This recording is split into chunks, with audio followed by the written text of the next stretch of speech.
Hi, Peter. About 6 weeks has passed since we talked to you. The last message ended in disaster, in death, actually, literally. And it had rather an effect on us, actually, Peter, that whole business with Paul. And we've had to reconsider. We've had to have a break.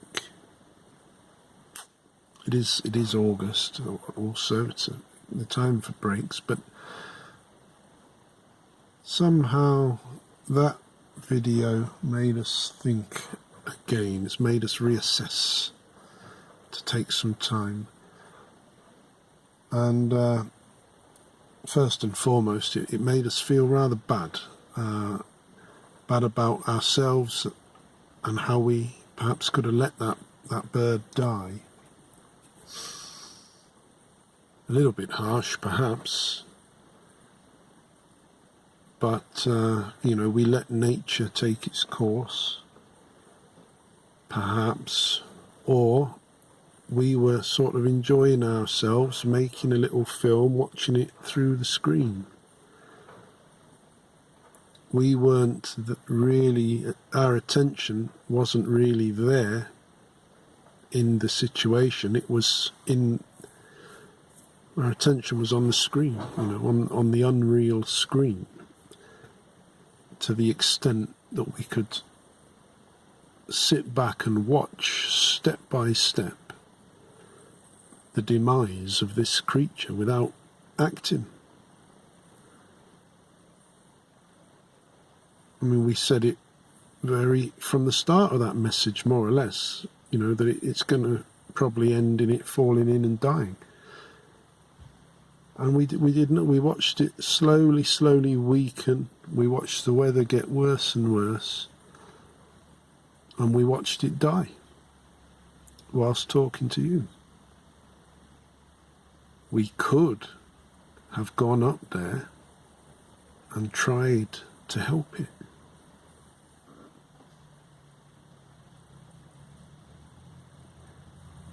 So we didn't feel very good about that. And we didn't feel very good when we connected that little experience to wider things happening in terms of attention being placed on the unreal events of the screen at the expense of the very real events all around us.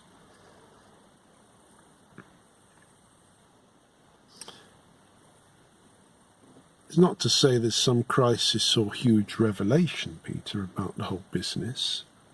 It's just that in our own little way, that experience, that means something for us. There was a lesson there. Just to reassess, get the feet back on the ground, re-enter this exchange with you only when we're ready. And for us, getting the feet back on the ground means a lot of groundwork, painting, sketching, quietly, dogged pursuit of an approach to plein air work, following, as absurd as it still sounds, following the masters, Van Gogh and Cézanne. We've done that for weeks. We're feeling a bit more settled. That's why we've turned it back on. And we're out sketching. That's what we're going to do. We're going to sketch. We might end up with a little bit more work on a study we've been doing for 4 or 5 sessions. We'll see. But there's a lot more to tell about it, Peter, actually, with regards to our mission to create the institution, for psychological bridge building. We've been having to have a think about that as well. Anyway, I wonder what you've been up to. Do you have holidays? Or are you just full steam ahead? I imagine you're the latter. That's how you do it, isn't it? But anyway, in any case, we've had a rather nice holiday. I hope you've had something similar. I'm sure you're a few 100 million better off. Good for you. We are not, although there was a tax rebate, but nothing to write home about. Anyway, we're delaying now. We've got to get out there. We're going to go and show you a couple of spots. We're in a new area, you see. That's the other thing. We're in an area where we can take advantage of the autumn scenery that is now all around. We'll show you.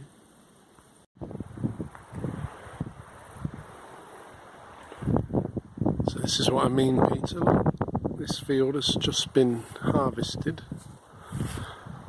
Until now, we could never stand here in the middle of it.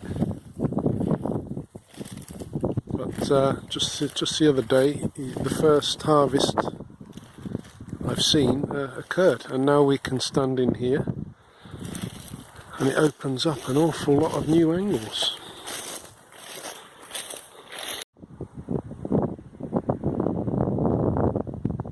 So it doesn't take a lot. A quick sketch is enough to give you a little mental plan. It's beautiful, that direction.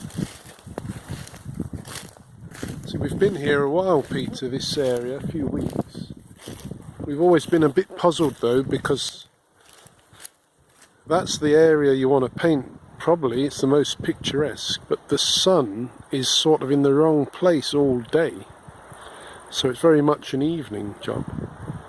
But now that we can move into this field, that adjusts us in relation to the sun, and it's rather quite inspiring. Everywhere you look now there's possible angles.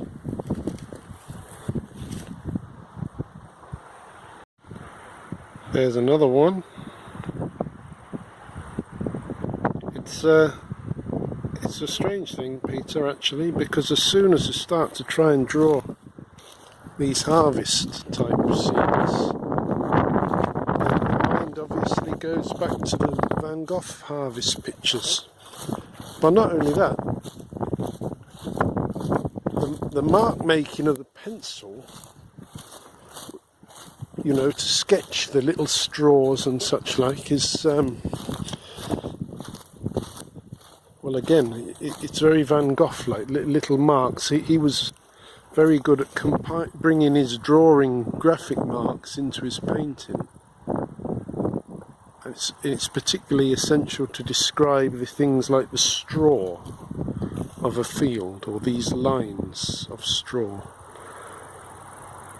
With Cézanne, you never really see him go into that sort of detail. With his patch approach, I don't know where I'm going with it, but I have been painting patiently over the last few weeks, Peter, which tends to be the Cézanne approach.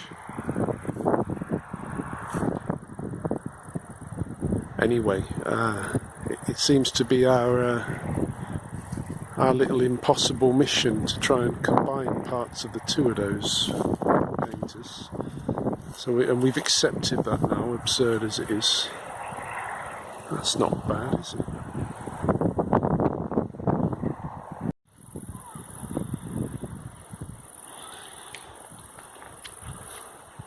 So I think that might be a candidate for one next, Peter. It'll be a bit of a challenge to combine a little bit of both ways. A little bit of Van Gogh for the straw, Cézanne for the trees in the background. I wonder if you've any idea how absurd it is to do what I'm doing, Peter, on the various levels. But the main thing, I think, to sort of explain myself is kind of ended up started painting deliberately to almost be annoying, both to myself but also to start painting in the name of radical art practice was to try and be annoying to the radical arts community, let's say, that really we sort of fell out of sync with, let's say. So we took up this painting lark as a kind of a challenge, really, to see if we can, you know, weave some sort of radical art intent into the most delightful of practices. Anyway, it's resulted in this fudge between Cézanne and Van Gogh, and here we are. The last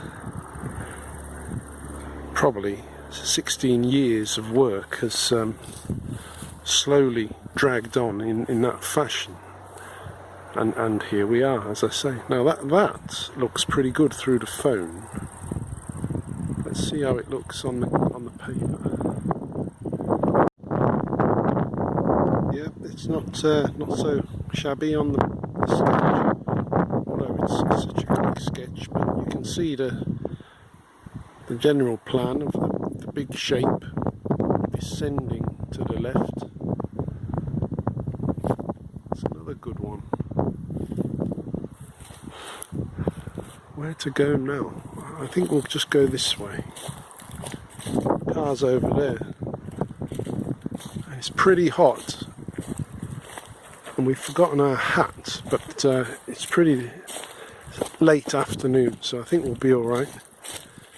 We'll just do a couple more, and then we'll see about getting the easel out.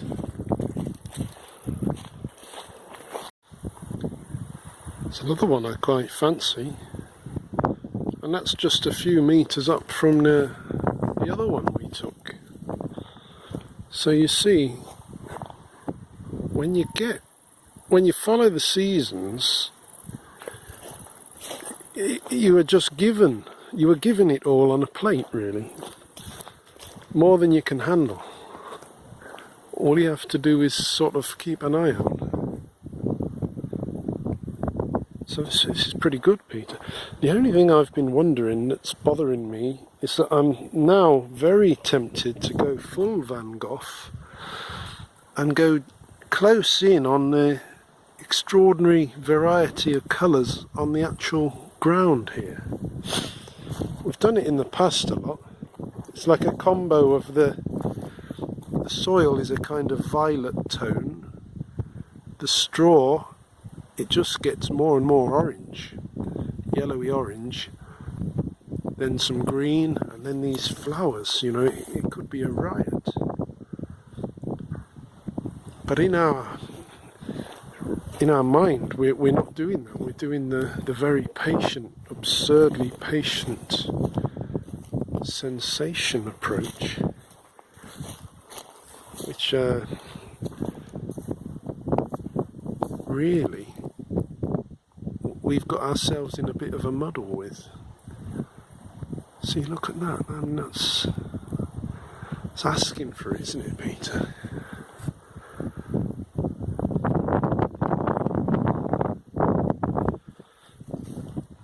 On that subject, I mean, oh, there's a butterfly. You know, chatting with you, Peter, I'm obviously taking a cheerful tone, but I should inform you, Gil Durand, his book's coming out in a few weeks, and as I mentioned, we subscribed to him, so we get all the information ahead of time. He's doing a bumper round of interviews, and no doubt you're going to start hearing about him. I don't know how you'll dismiss him, or you certainly will dismiss him. I wonder how. But I would say to you, Peter, that maybe read the book. Try and read it without thinking of him as an enemy necessarily. We're all very worried about the things he's saying, Peter. Does that make us your enemy because we have concerns? Are you that determined? That crazy? Anyway, so I've ordered the book, and as is my way, I like to read a few at the same time, so I'm gathering a few up. I've always wanted to read Proust, some book that he started writing because he smelled a biscuit. I mean, that appeals to me. It turned out to be some sort of classic work, remembrances of things past, I think, or there's a couple of titles it goes by. We got that. I tried to buy Cyber Selfish. It's another one you might want to have a look at. We saw it. We saw the author on Gilderan's website on an interview. She wrote the book in the 90s about the danger of a kind of misogynistic libertarian element in Silicon Valley. So it's being re-released for obvious reasons now, but that's not out till September. But we thought we bought it. Instead, the company sent me some book about mediums, and so I was very disappointed. So I've got to wait for that. So we got the Proust, we got Gilderan, we got Empire of AI on the way, and we've got a book by Balzac about an artist called Fraunhofer. I can't remember the English title now, but it's all over the Cézanne literature, this book. And then when I look into it, it's supposed to be the classic cartoon image of the suffering artist. So we got to get that. And this is how we're going to spend our autumn. Oh, now, hold on, Peter. Hold on, Peter. Look at that.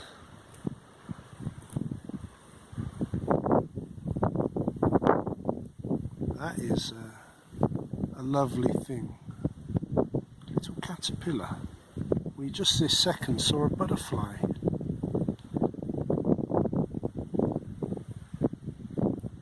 A hungry caterpillar. Anyway, we're getting carried away with ourselves again. Sun's moving round. Soon we'll be able to get the easel out, providing there's not too many people around. I'm really into this tree here. It's nice to have something stand out as a silhouette like that.